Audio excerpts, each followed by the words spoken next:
welcome everybody, and we'll get the program going. So it is crazy, but it's much worse than crazy, and most of us who've been paying attention know just how that it is literally off the charts, and climate has probably entered a phase that humans have never seen before. This is what we've been afraid of. This is probably where we are now. I hate to be alarmist. It's not to make you more anxious than you already are, but it's the reality. And it may mean that, it should mean that we do things differently going forward. And it is a reason to come together like this and have faith and make things happen. Now is the time. This is our decarbonization workshop called Run a Decarbonizers Program for Your Congregants. JCAN has been around for 12 years. And we have what we call a cycle of 3 workshops. So collect them all. Somebody from your congregation should attend each one of these, and we run them every couple of months. So thanks for showing up for this one, which is the one on the left. This one is about calculating the carbon footprint of the synagogue facility itself. So we have a spreadsheet that's made just for calculating the carbon footprint, which is an important starting point for doing decarbonization. So some of you are talking about doing projects at your congregation. This is eminently doable. You need one person to put in 2 to 5 hours worth of time. It is much easier than you think. So jot that down if you want. Cycle back to us that you want to attend the benchmarking, or you want somebody to attend the benchmarking workshop, and we'll make that happen. This one logically comes after that one, but it doesn't always work logically. Now, there's sometimes people want the climate plan before the carbon footprint, and that's fine too. Anyway, establishing a climate plan for your synagogue. We used to say, whatever your climate plan is good, whatever your climate plan is good. These days we're saying, if you walk through the door, great. We're going to encourage you to get a 7. Oh, now we've changed this, actually. I have to change this slide to 6 years. So it's done by 2029. And we've actually changed this also. Not every climate goal is the same. Now we're saying aim for net zero site carbon by 2029. That's our current recommended goal. Net zero site carbon by 2029. Zero site carbon. And as I said, today's webinar is the one on the left. This one, unlike the others, is for your congregants. If you would like to make a donation, it'd be much appreciated. We are all volunteers. And this is about decarbonizers. So what's a decarbonizer? Somebody who has already adopted for their household at least one of these. So everybody know what, anybody know? And this is, if you can take yourselves off mute if you behave. So just say it out loud. Anybody know what PV stands for? Photovoltaic. Good. This is an interactive workshop here. This is good. Anybody know what EV stands for? Electric vehicle. Nice. HP. Heat pumps. Nice. Okay. Very good. All right. Hopefully. What was EV? What was the PV? There you go. What was PV? Look at the screen. Can you see the screen? Oh, photo. Yes. Got it? Yeah. Good. All right. So I'm not testing. I'm hopefully keeping people on their toes and interactive. Right. So one of each of these is what we're looking for in our Decarbonizers program. You'll see how this works. So first, raise your hand. I can see all the screens. Raise your hand if you think you already are a decarbonizer. What is a photovoltaic? What is that? Good. Solar electricity. Solar. Oh, okay. Solar. Okay. So raise your hand if you think you're one of these. Okay, so let's see. 1, 2, 3, 4. Excellent. Okay, good. Now, other people in your congregation may already be these also. And that's the trick. And these are people in your congregation. And why do you care? Okay, so Diana gave us a good example of why perhaps any of us might be here. Why Diana? Because Diana said, in our house, we did this, this, and this, and we've cut off the gas. So from our point of view, Diana's household is done. They've decarbonized. It doesn't mean there's nothing else to do. It means for the vast majority of their carbon footprint, it's gone. All right. Now, why might Diana, and I'm not giving you a hard time, Diana, why might Diana be here? She's done. Why might she be here today? And anybody else can speak up guessing why. She cares about it, the world. Good. We would encourage others to do it. Encourage others. Good. Vivian, were you going to say something? Maybe she could source her electricity more cleanly or something. There's more she could do, maybe. There's always more you can do. There's always, and I've gotten into major national debates about this. So this is how it goes. Somebody says, yes, I understand, Fred, heat pumps and photovoltaics and electric vehicles. But what if I've done all that? What's next, Fred? What's next? Tell me, tell me, tell me. And I say, show up for this training. That's like you all did. Show up for this training. She says, no, no, no, I want to do more. There must be more. I feel guilt. I need to. And I say, there might be more things you can do, but you've done the lion's share of what's needed. And because you're experienced, you're going to be so valuable. The most valuable thing you can do is help encourage the rest of your community. That's what this is all about. That's why you care. Even if you've done all these things in your house. So these are your fellow congregants, and you would like them to be decarbonizing. That's why we're here. So there's two general approaches to this, to anything really, when you think about it, and you'll see what I mean in a minute. But two general approaches to decarbonizing. One is what we call top-down approaches.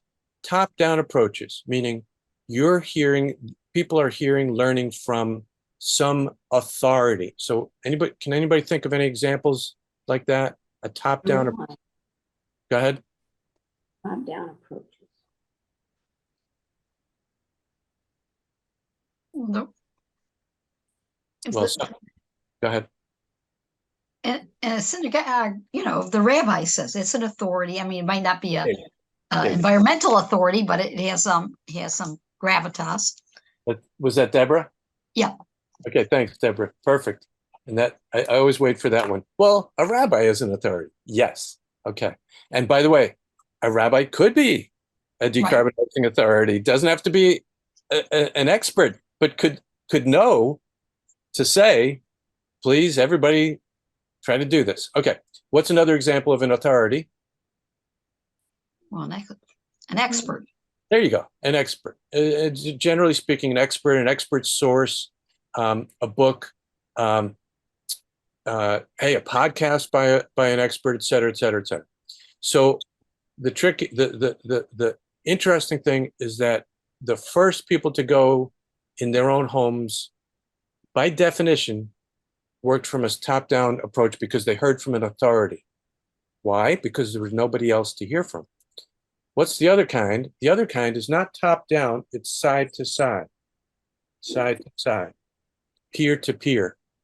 And in the current generation, it's often called influencing. So we all influence each other all the time. It's just life. It's the way it happens. But the reason this is so important here, you're going to see in a minute, it has to do with adoption curves.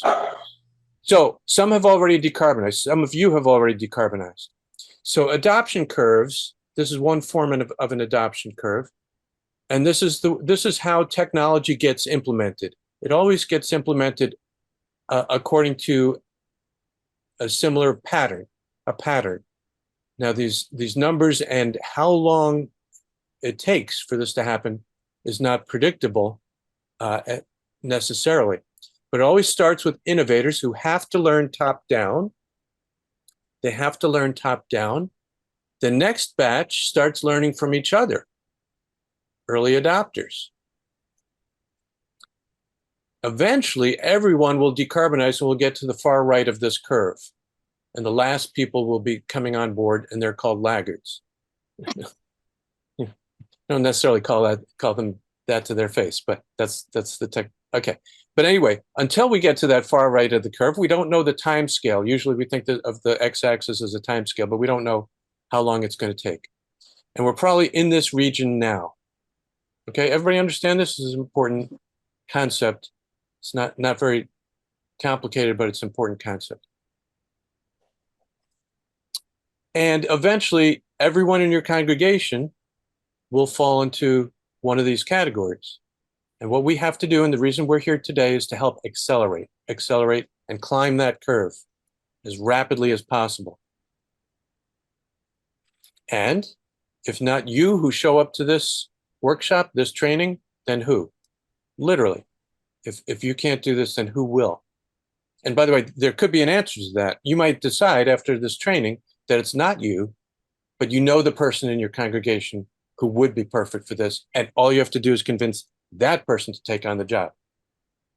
All right, either way, tag your it. Thank you for being here. And this peer-to-peer approach is really straightforward. It's also a lot of fun. And so that you don't have to listen to my voice all the time, we're going to switch over, and Thea's going to queue up Maria here, who will talk for 2 minutes. Good afternoon. My name is Maria Axner. I'm a member of Temple B'nai B'rith in Somerville, Massachusetts. I organized and led a decarbonizing webinar program for the members of my synagogue about 2 months ago. I had attended Fred Davis's program about this, the same one that you're attending this afternoon. I followed his plan on how to organize it and present it, and I was delighted and somewhat surprised at how well it went. The idea was to have 3 congregants talk about their experiences with transitioning away from fossil fuels. 1 from gas to heat pumps, 1 from the electric grid to solar, and 1 from a combustion engine car to an EV. At first, I wasn't sure if it would have been a better way to start to have experts on these topics speak about heat pumps, solar, and EVs. But I followed Fred's advice about hearing from peers first. The members loved hearing about each other's experiences in transitioning away from fossil fuels. There was a lot of animated discussion, questions, and some laughter. In preparing for the webinar, the idea was to interview many people who had transitioned to solar, heat pumps, and EVs in my synagogue, and see who in each category would make a good speaker. I thought that would be so much work, but I got other people in my synagogue to help me with that. So it wasn't so much work, and it was fun to work with others on it. As I said before, people really enjoyed the evening, and I think it encouraged some people to move ahead with their plans to decarbonize. I know it helped me. Thanks so much. Cool. Okay. So thanks, Maria. All right. So onward, and you're going to see there's a formula, there's a recipe for doing this program, and it's really straightforward. And can everybody see my slide again? It says whose permission is needed? Yes? Okay. So how many folks here have run programs at their congregation? Raise your hand. How many people have run any kind of program before? 1, 2, 3. Okay.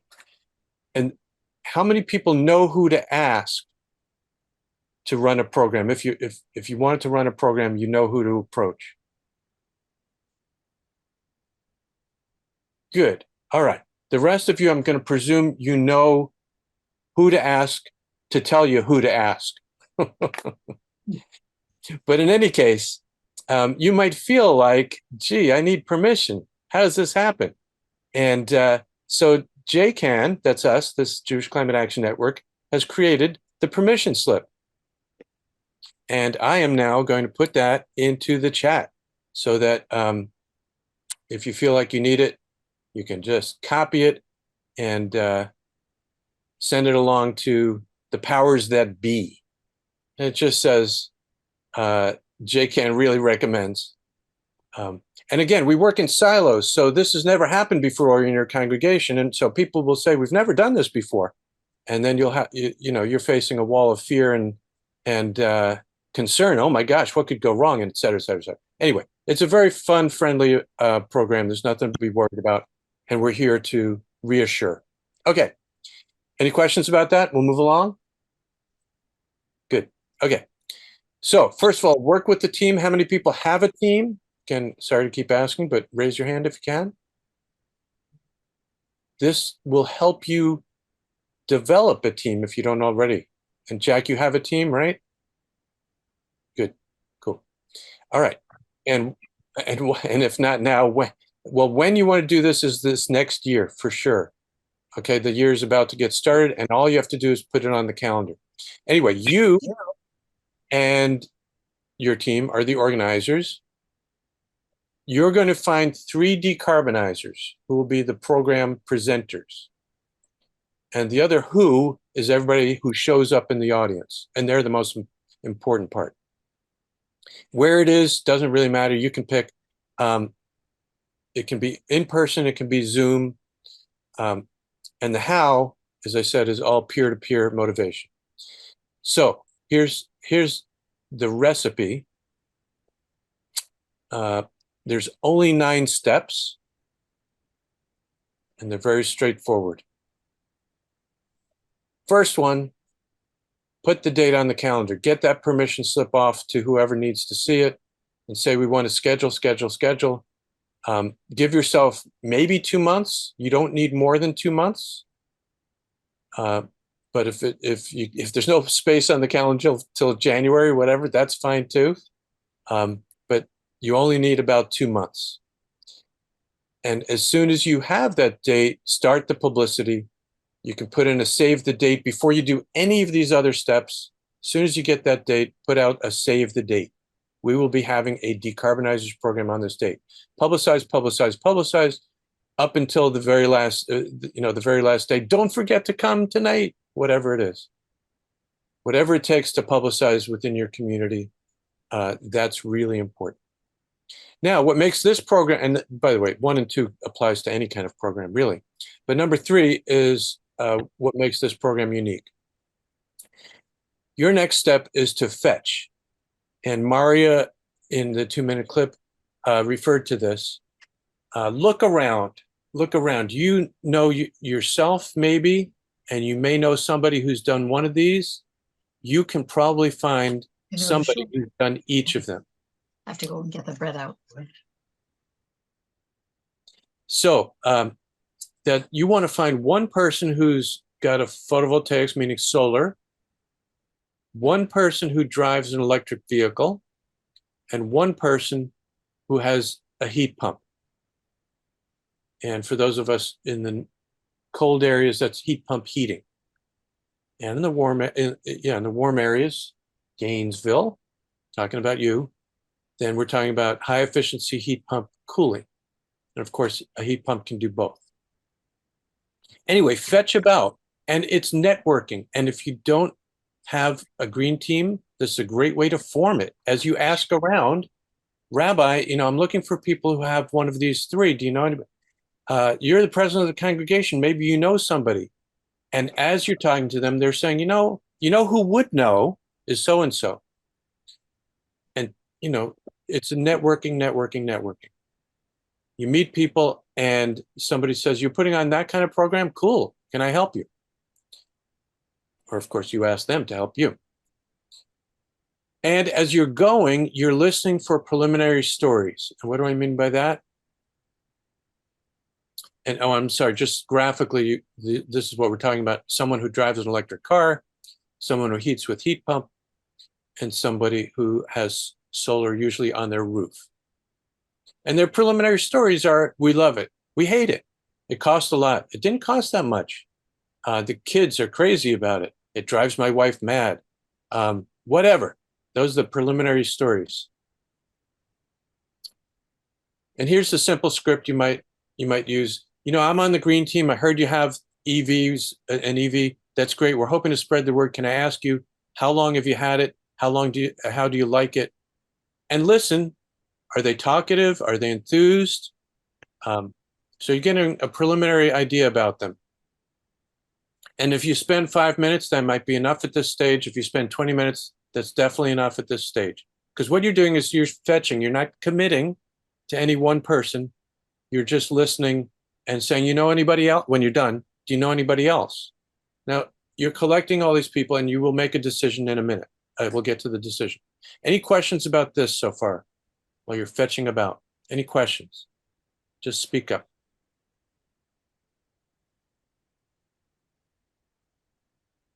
Anybody think they could do this? If you wanted to, can you do this? Raise of hand. Jack can do this. Vivian can do this. Diana can do this. Deborah can do this. Allie can do this. Terrific. Terrific. All right, so no questions. And Josh, can you do this? Are you still there? Josh might be eating dinner. Okay.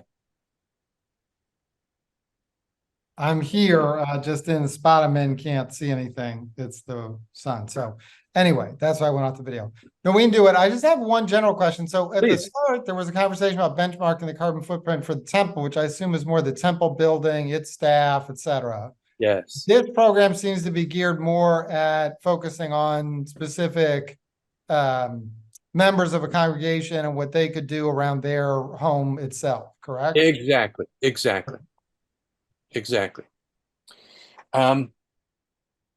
Good. And I'm going to pause right there, and because that's an important point. Now, Josh, you said St. Louis, East St. Louis. Now, I wouldn't know. Would you say that's an urban area? I'm in the west side of St. Louis. Yes. Well, it's suburban. Okay. So here's an important point. And again, I do these little quizzes that hopefully keeps people entertained and engaged. If you took the average carbon footprint by state, United States has 50 states, and you took the average residential carbon footprint, which state of people have the lowest carbon footprint? Average carbon footprint,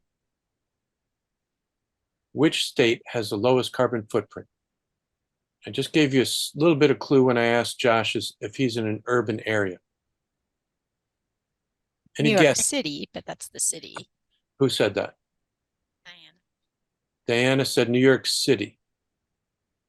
Now I'm asking about a state.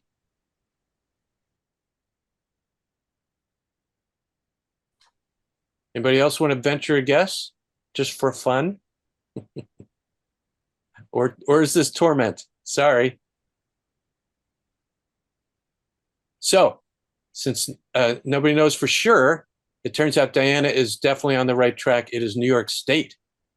New York State has the lowest per person carbon footprint of any of the 50 states.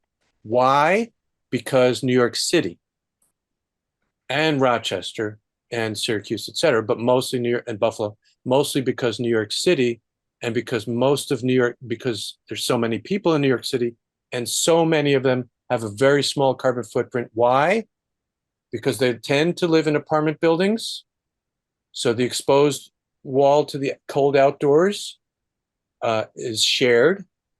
And because most of them do not drive their own vehicle at all. So New York City, the urban areas have a huge influence. So if somebody here was New York City, they'd be listening differently. But if we're all in more or less suburban areas, then these three carbon reducing steps are the carbon reducing steps throughout the country. All right, thanks for that excursion. Apologize for that excursion. We're going to hear from Donnie for a second, if you don't mind queuing that up. Temple Beth Shalom in Framingham. We did a decarbonizing workshop a couple of months ago, and my biggest challenge in organizing it was thinking that I couldn't pull it off. And I found out that I was really wrong. So Fred encouraged me to get in touch with people very quickly to try to find people to talk about EVs and heat pumps and solar. So I got in touch. I emailed everybody I knew. I got in touch with the rabbi. I got in touch with people on the House committee. And most people didn't answer me, but enough people answered me to say, well, I can't do it, but so-and-so has heat pumps and so-and-so has solar panels and he really loves them, or she has electric cars and she loves them, and told me a funny story about it. And so I got in touch with, I finally narrowed it down to a couple of other people and got in touch with them. And both of them were pretty reluctant to do it, but I sort of kept talking with them and asking them to tell anecdotes about using his solar and her electric cars. And then I sort of felt, well, flattery could accomplish everything. And I told them the truth, and that is in each case that, they were really engaging and fun to listen to, and that the congregation, the people, their friends and family would really enjoy hearing about it, and that it would be fun. And so with just a little bit of arm twisting, both of them agreed to do it. We had just put in heat pumps, so I selected myself as the charming person to do the heat pumps. Thank you. So any questions from what Donnie said? She ended up being one of the three, which is fine. But what we're looking for, one more time, is one person for each of the three technologies who, it's important to say, is not an expert. What did we hear about experts? Right? They are a top-down approach. They're all good. I mean, I shouldn't say they're all good, but experts and hearing from experts is good. It's important. As a matter of fact, once somebody is motivated, they have to go to the expert. None of these things are DIY. None of them are do-it-yourself. You're not going to build your own electric vehicle. You're not going to put in your own, devise a heat pump mechanism yourself. Okay, so, but this program is finding the peers who are not experts. Very important. Do not work with experts as much as you might love them. You might invite them to the event, but you gotta say, please, pretty please, sit on your hands, or hang in. And maybe I'll bring you for another, have you speak at another event, but this one is not that. And I say this as strongly as I can because I saw one of these being implemented, and one of the three speakers was a professional, was a solar salesperson. He did the right thing at the beginning. He said, I'm not here to sell anybody. I'm just going to here to speak generically. And that worked for, 2/3 of the way into the program, 3/4, and then the last 5 minutes in the Q&A, it got deep into the Q&A, and he said, I can help you with that. And it was clear he meant, I can sell you a system. And as soon as he said that, the interest evaporated. The interest in continuing the conversation evaporated. It was a shame. It was a good, I'm sure he's a good guy. I'm sure all the people in the room were good people, but it changes the mood, changes the tenor. Okay. All right. So now you've heard from you've picked from, you've gotten a pool of people, and now you have to pick three. How do you pick them? You look for good stories. You've listened to their initial stories, and now you can ask them to tell you more. And you're the producer, you can be discriminating. You want to go back to them and ask them to tell you a little bit more. Ask them specific questions. And again, there's softball questions like, did you like it? How long ago? Was it expensive? Good. Why did you do it? That's important. Why did you do it? And whatever they're telling you, you're listening for if they're personable, if they might be popular. They don't have to be popular, but they have to be relatable. They might be entertaining, and be discriminating. Think about, is this an interesting story? Do you think other people would like to hear it? So you don't, if you have more than those three, then I'm sorry, more than just three, you can pick and be discriminating. What do you say to the others? You say, thanks very much. Please show up to the program. Would love to have you there. And you don't have to say anything worse than that. But you go back for this second layer of stories, and you're looking for their personal motivation, the household experience, etc. And then you've heard them at least twice. And then you ask them to come to a rehearsal. You can call it a run through, not a rehearsal. Rehearsal sounds too formal, and it is too formal. Just ask them to come to a run through and make it easy for them. How do you make it easy?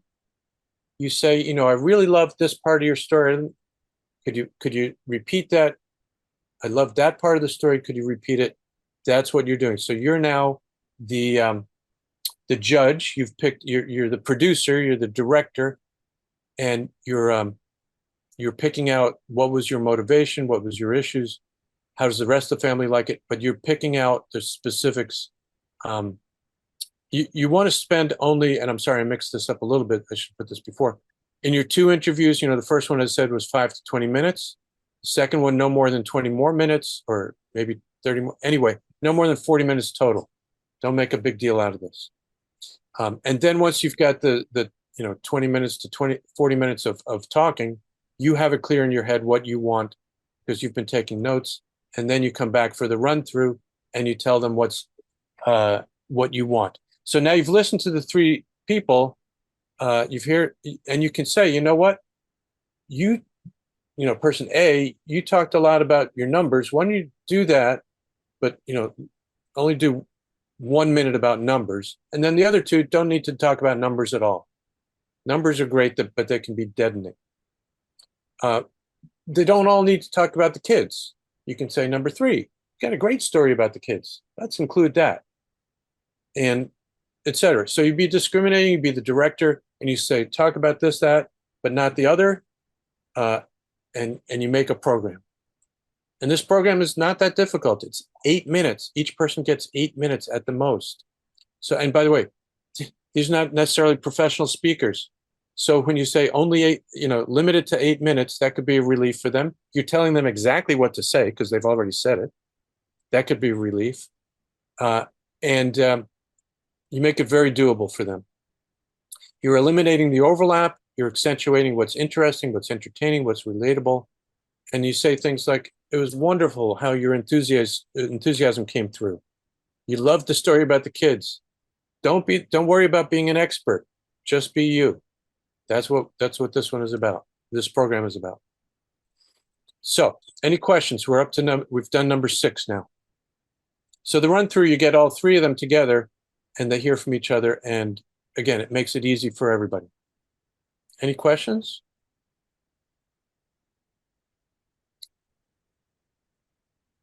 Steve, any of this sound familiar? Good. Okay. So on pictures, again, you make it easy. You say, you got any pictures? Bring 2. You got 3? Okay, 3. But actually, you make sure they send them to you before the program so you can review. And again, be discriminating. If they've got 5, you can say, let's pick these 2 or 3. And if they don't have pictures, say, can you take a picture of the car? Put somebody in it and take a picture of it. Can you take a picture of your roof? And that's it. You don't make it a big deal. And again, the program is 8 minutes each. 8 times 3 is 24, right? You might have a few introductory words. You might have a few words to sum it up, but you'll leave a lot of time for Q&A. So if it's an hour-long slot that you have, 24 minutes of presentation is plenty. Okay. Now, if you want to add anything, you could add calculate your personal carbon footprint. Sometimes that's fun, but we're not going to get into that tonight. And number 10, of course, would be please cycle back to JCAN and tell us how it went. So now we're going to get into your questions, and I'm going to be putting the pressure on you, such pressure.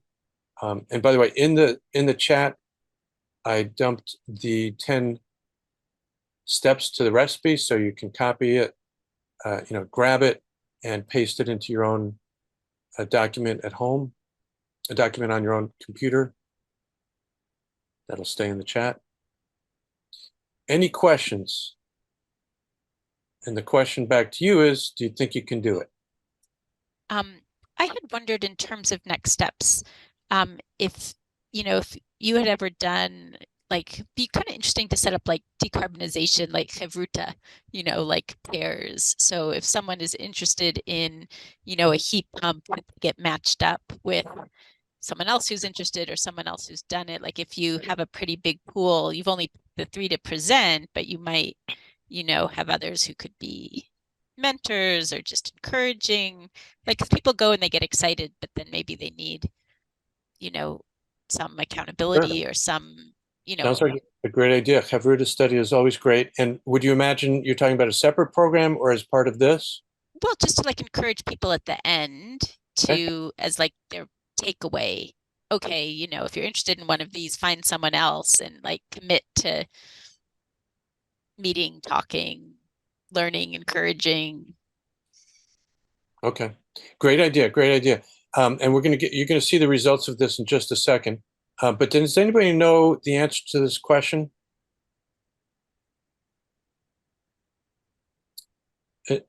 I gave a whole talk, I've given whole talks on this, if not now. Meaning I came up with an answer, not that there aren't others. The answer I've come up with is, if not now, then tell me when. So back to the permission. After you're done with this program, hopefully you're motivated to move forward. If you talk to anybody in your congregation, they're going to say, oh my gosh, not now, it's the high holidays, I can't even think about it until, right? You're going to hear that, and that's fine, that's fine. But as soon as you can get somebody's attention, you're going to say, well, if we can't do it now, I understand we can't do it right now. All we need to do is to discuss when we can do it. So that's the answer. If not now, then let's put it on the calendar as to when we can do it. Don't walk away until you get an answer. If you can't do it now, stay with the discussion until you get the answer as to when. Again, this is where we are. This is the direction that we have to push. And this is the result. So what's an example of a pH? I'm sorry, of a heat pump, HP, heat pump. No, the pH, the first one on the list. PV is photovoltaic solar. EV is the electric vehicle, the car. What's the PV? PV is the photovoltaics. That's solar on the roof. Okay. So I think you've seen those in Florida, no? Yeah. Right. Now, by the way, Florida used to be famous for solar on the roof that was definitely not voltaic. What am I talking about? Anybody know? Way before people were putting photovoltaics on roofs, when they only existed on satellites, photovoltaics only existed on satellites for many, many years. What went on the roofs in Florida in huge numbers, that was solar. Solar hot water. Solar hot water. Like you see in Israel too. In Israel too, exactly. All right. So who just said that? Is that Andrea? Nope. Sorry, it was Diana again. Diana again. Diana, can you read the very first? Can you read the very first bubble? This very. Did she just say? Vivian, could you read the next bubble? They made money. They made money. Jack, could you read one bubble? Looks easy enough. There you go. Andrea, could you unmute and read the next one? Ours need replacing anyway. Great. Steve. If they could do it. Great. And Andrea, are you back? We can too. Yay. Okay. So there you have it. This is the result that you're likely to get. This is what people will be thinking. People will show up. It's not like they never thought about solar or electric cars. They've thought about it. If they haven't yet done it, they've thought about it. Now they're seeing their peers have already done this. So we did a national program. It was a Zoom national program. So we were able to get 3 different people from not just 3 congregations, but 3 different locations. So Elisa here in Narberth was the electric vehicle person, and she came up with a photo. Look at it carefully. Not this one. This one. What do we see? The dog. Who's driving the car? The dog. So that's entertaining.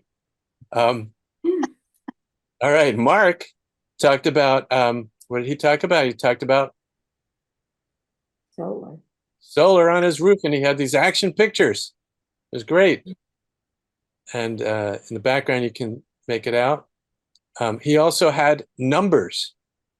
Now, if you are watching these slides, as I click along here, you might notice something happened to your mindset when you got to this slide. All of a sudden, there's numbers and graphs and charts, and your mind has to shift, right? It's not just a picture. You have to start thinking differently. This is why, for this kind of program, numbers and charts, even though they tell great stories, might not be highly appropriate. Okay, so that was Mark. And Irene here in Massachusetts, cold climate, has heat pump. Question and answer. And this is the beautiful picture of her installation. Right? Can anybody live with this in their basement? Of course they can. All right, and this, if you look carefully, who's that handsome guy in the bottom left? That's the star. Wave your hand, Steve. That's this guy, Steve. He hasn't aged a bit. This was the original Decarbonizers program, 88 years ago. This happened to be a brotherhood program, so it was all guys presenting. And Steve, I said you were the star, but really, this one here, if you can see my cursor, Harvey, he was our solar guy. He got up and said he just installed solar. If you can see the picture, I don't know if you can see it well. He had just celebrated his 90th birthday. Mm. What did he do for his 90th birthday? He put solar on his roof.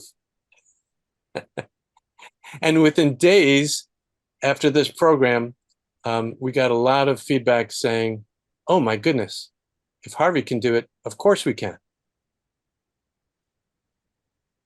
All right, so there you go. This is your shul this year. You can make it happen. I will take any remaining questions. What do you see as your first step or any significant obstacle that you can imagine? Can you, let's put it this way. Can you imagine yourself fetching about for your 3 decarbonizers? Anybody, can you imagine doing that work? Jack, you know a couple of people already? Vivian, do you? Yes, I have a few people in mind. Great. Vivian? Yeah, I'm sure there's people at my synagogue. Cool. Andrea, any thoughts? Deborah, any thoughts? I imagine there's somebody who has I know somebody else who has heat panels. I don't know anybody, a lot of people have hybrids, rather than totally electric because of, I'm sure it's true of every place, but if you're leaving Rochester at all, if you're going to, it's hard to be totally electric. But yeah, I think I could probably figure out people. Great. Ask around, can't hurt. And Josh, you with us? Any thoughts? Yeah, definitely possible for us. And we'll tee it up through our climate committee, basically. We'll need to get some buy-in from everybody. They want to do it. But it's certainly possible. And it's localized action. So that's the key thing for us in terms of the programs that we select to pursue. So take a look at, as I put in the chat, take a look at what we call the permission slip. I'm doing it with a little bit of tongue in cheek, but it is the attitude that nobody's done it before. So who do you ask, and how do you make the case? Jack, go ahead. Just a thought, because we have recently started our information gathering process.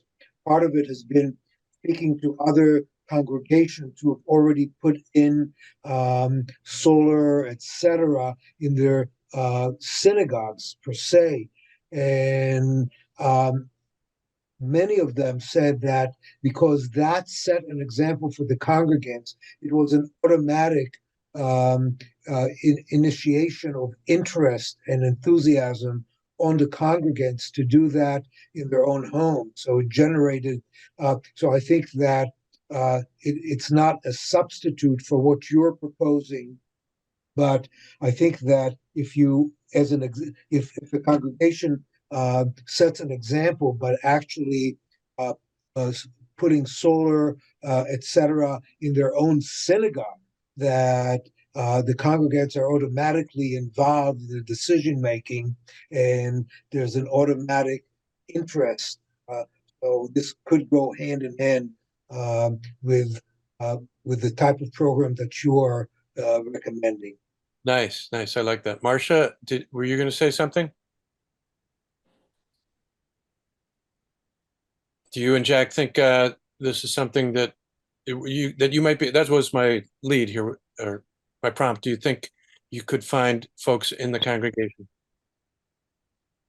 Yeah, I do believe we can. We have a lot of people who are very concerned, and we have a wonderful team leader who is on the ball. She not only walks the walk, she talks the talk. And so she's a great example. Wonderful, wonderful. So, we give whole other talk. I give whole other talks on the subject of why we must do this, but one of them is about residential.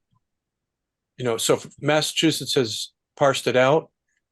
40% of all building carbon comes from residences. 40% of all transportation carbon comes from household cars. And the point of those kind of statistics is that there is no path to decarbonization that does not involve residences. We would all wish it weren't so, but this is the fact. So this hard retail work is what must be done. The good news is that influencing is very, very powerful. So you might have 20 people show up to your program and your 3 presenters, and you won't know how powerful it is. You might hear from a couple of people saying, that was great, thank you very much. And actually, I'm going to go ahead with it next week or next month because of this, but you will have influenced the other 18 people there also. Their path to decarbonization will have been accelerated because they were exposed to this peer-to-peer influencing. You won't necessarily hear from all 18, but eventually they'll move, and they'll move faster because you put on this program. How often? Did somebody say how often should you put on this program? At least once a year. At least once a year. So get it on the calendar, and then you can immediately call it the annual Decarbonizers program and do it again. It'll be so easy the next year, and you'll get so many more people involved. Yeah, thank you. Can I ask a question? Please. Do you have any, I know there's the Rewiring America information, but in terms of the tax credits and rebates that because the people who would be talking would likely have had done stuff before the IRA, and it's complicated and people feel really confused by it. And I know you don't want to get into details of like tax policy in this kind of workshop, but like I could see those questions coming up. That's great. So listen, you're asking great questions, and if you're good organizers, you're going to be listening to your audience. And if they're showing interest in these kinds of questions, you're saying, would people like a whole program about the IRA and tax incentives and local rebates from the utilities, et cetera, et cetera? Would people like a program where we brought in, a sort of what would you call it? A group of solar contractors to show their wares. So those are all potential follow-up programs, but this is unlike any of the above, and it is the most powerful program we've seen. We've been doing this kind of work for 12 years, and it is, and by the way, I should have said at the beginning, JCAN does all sorts of climate action work, and hopefully you see our newsletter. That raise your hand, Thea. Thea puts together a lot of all our publicity, and we do a lot of it. So hopefully you're seeing all the good things that we're advocating and encouraging people to do. But this is the single most important decarbonizing program is direct. It is direct. You're getting people motivated. Cindy, did you have any thoughts? Again, Cindy has experience like none other. Yeah, to the question of the IRA and navigating all of those benefits, there are a lot of organizations organizing things. So I'm affiliated with Interfaith Power and Light, which is a multi-faith group, and they are starting to post things directly for residents, you know, for not for commercial use, but for residential use. Yeah, so I just got an email from my state senator that he's hosting something about this. So I think if you poke around, you can find people in your area that might know the right people to get in. So, and Cindy, you're with Massachusetts IPNL, and we have people from various states. So is there an IPL in every state or most states? I believe there are about 40 state affiliates. Not every state has an active affiliate, but the national organization is called interfaithpowerandlight.org. And if you go to their website, you can find a listing and you can find resources on their site. They do take a more federal, a more national approach. So if there are any incentives specific to your state, they will not have that information. Okay, I'm going to add to what you just said. And you said not every state has an Interfaith Power and Light, but not every state has Massachusetts. In other words, we have a. Not every state has an affiliate. Well, no, I'm saying something different. I'm saying not every state has an affiliate that's half as good as ours. Well, that you have said, yes. That's You true. didn't say it, I said it. So Yeah. thanks for your good work. In our city, there's in Rochester, New York, there's a environmental organization called the Accelerator, the Climate Solutions Accelerator, and it can provide you with a lot of information if you know, on rebates and special values for synagogues and churches. Sometimes there are laws that, you know, have special programs for churches and synagogues or mosques. And I know that we have a guy, you know, he's the guy I go to when I have a question. Great, Deborah, thank you. So, and all this is good. Experts of all kinds are great. And I just want to drive this point home one more time, is that at this point, fall of 2023, any of us, and we probably do some of this, we could sit at our computer and listen to very good experts on all three of these topics all day long, literally all day long. There's such good information out there. The one thing that we're talking about, the specific thing we're trying to do in this program, you can't do that way. You can't get peer-to-peer influencing without local community organizers. And who are the local community organizers? That's you. So whatever the experts can do, great. But I think the world needs you much more. And thank you for being here. Thank you. Thank you. That was interesting, the idea of peer influencing. I hate the word influencer. I mean, I know it's very common. It's next generation, right? You know, yeah, it's just, I think of somebody wearing a funny suit or, you know, doing a crazy dance or something like that, or telling you, you know, this is what's popular. But I think you're right. I mean, peers can be important. Great. Okay. Thank you, everybody. Really appreciate it. Thank you. Shana Tova, everyone. Shana Tova. Goodbye.